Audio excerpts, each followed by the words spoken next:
तर नमस्कार मित्रांनो, आज आपण वर्धा यवतमाळ नांदेड या ट्रॅकवरती आहे आणि या ट्रॅकवरून मित्रांनो आपल्याला हा जो भव्य मोठा जो पूल दिसतो आहे, तर हा दिग्रसमधील जी धावंडा नदी आहे, मागील 3 महिन्यापूर्वी आपण इथला व्हिडिओ हा बनवला होता।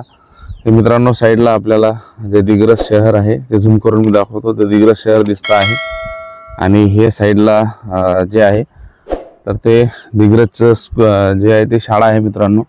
आणि साईडला ज्या धावंडा नदीवरती हा पूल बनतो आहे, हे इथून याच्यासाठी दाखवतो मित्रांनो, कारण इथं सध्या पिचिंगचं जे आहे ते काम सुरू आहे सध्या, कारण नदी असल्या कारणामुळं या दोन्ही साईडचं जे पिचिंग आहे ते छान व्हायला पाहिजे।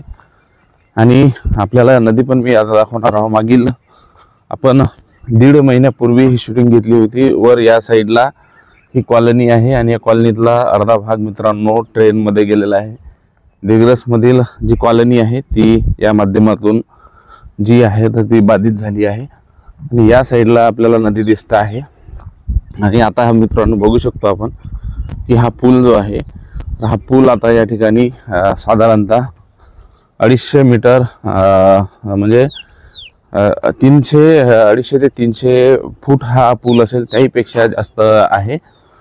तर ह्या परिस्थितीत आपण बघू शकतो या पुलाचं जे काम आहे आता इथे छान झालेलं आहे।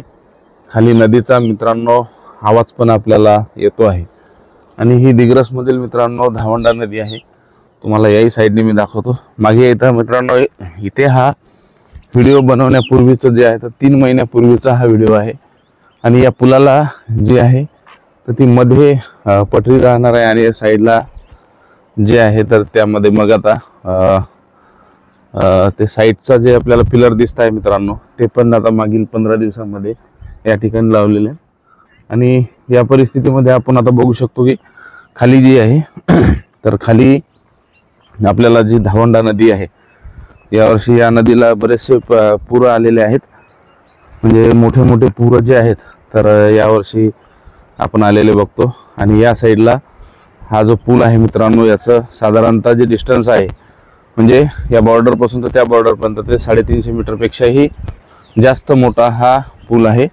आणि यामध्ये आपण बघू शकतो की जे पिलर आहे मित्रांनो तर ते 5 पिलर आहे आणि हे बॉर्डरचे 2 समजा पिलर, असा हा 7 पिलरचा मोठा हा पूल आहे।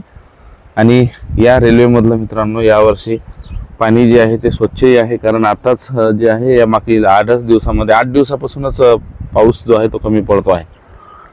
तर या संथ गतीने चाललेल्या कामाबद्दल किंवा या कामाबद्दल बऱ्याचशा कमेंट येत असतात की असं जर काम चाललं तर याला भरपूर वेळ लागेल।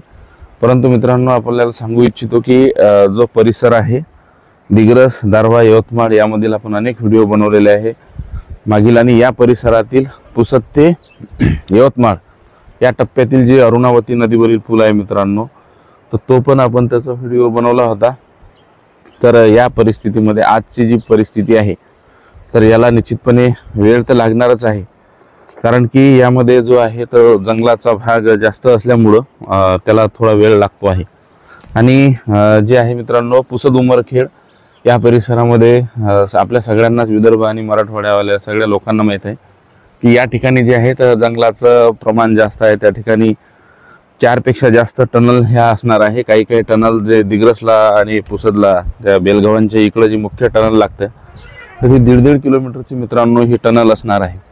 म्हणून या परिस्थितीमध्ये आजचं हे काम जे आहे तर निश्चितपणे असं वाटतं की आता पुलाचंच काम अंतिम टप्प्यावर आहे। आणि ही आपण इकडं बघू शकतो की हे पिचिंग जी आहे तर पिचिंग या ठिकाणी आता त्या ह्या लेवलला आणल्यानंतर मग हा पूल मित्रांनो सुरू होईल। त्यानंतर मग जे गिट्टी आथरणे आणि बेसिक जे काम आहे मित्रांनो ते पूर्ण मॅक्झिमम ठिकाणचं आपल्याला झालेलं दिसतं। हे इकडून दिग्रसची गुरुकुल स्कूल आहे, तर ह्या मागचा जो परिसर आहे त्या साईडला कॉलनी, इथून ही मित्रांनो ट्रेन गेलेली आहे। आणि आपलं जे आहे व्हिडिओ या माध्यमातून आपण एवढा सपोर्ट मित्रांनो होतो आहे की आपल्या म्हणजे मागील 3-4 दिवसामध्ये बनवलेल्या व्हिडिओला आपण 2 लाखापेक्षा जास्त व्ह्यू दिलेले आहेत, तर आणि फॉलोअर पण आपले वाढत आहे मित्रांनो। तर हा टॉपिक आपण पूर्ण होईपर्यंत, परंतु आता केव्हा पूर्ण होणार तर दिग्रसपासून तर आपल्या म्हणजे यवतमाळपर्यंत किंवा पुसद ते यवतमाळ जे मित्रांनो तर 2027 पर्यंत ही ट्रेन चालू व्हायला, म्हणजे ज्या स्पीडनं काम चालू आहे 2021ला हे काम सुरू झालं होतं. परंतु ट्रेनचं जे काम असतं मित्रांनो ते थोडं म्हणजे वेगळं असतं. यामध्ये जे आहे अडथळे, विना अडथळ्या ट्रेन चालली पाहिजे. आणि आजकालची जी ट्रेन आहे ती पहिल्यासारखी जमीन लेवलपासून पहिली ट्रेन 1 ते 1.25 मीटर उंच असायची. परंतु ह्या सगळ्या दिग्रजच्या परिसरात किंवा हर्सुलच्या परिसरात ज्या ज्या वेळेला आम्ही पाहतो, तर काही ठिकाणी परवाचा जो आपला व्हिडिओ आहे तो मानोरा वाईगोड इथला बनवलेला, तिथून ट्रेन ही अंडरग्राऊंड जाणार आहे. म्हणजे वर हा 161 नॅशनल हायवे त्यासाठी पूल बनवून देण्यात आलेला आहे. तर अशा वेळेला निश्चितपणे मित्रांनो त्याला वेळ हा लागणारच आहे. परंतु आता जे आपल्याला ते कामं आपल्याला असे अंतिम टप्प्यात असलेले दिसतात. तर मित्रांनो खालची पण आपण शूटिंग यामध्ये ॲड करणार आहोत. तर ती खाली जाऊन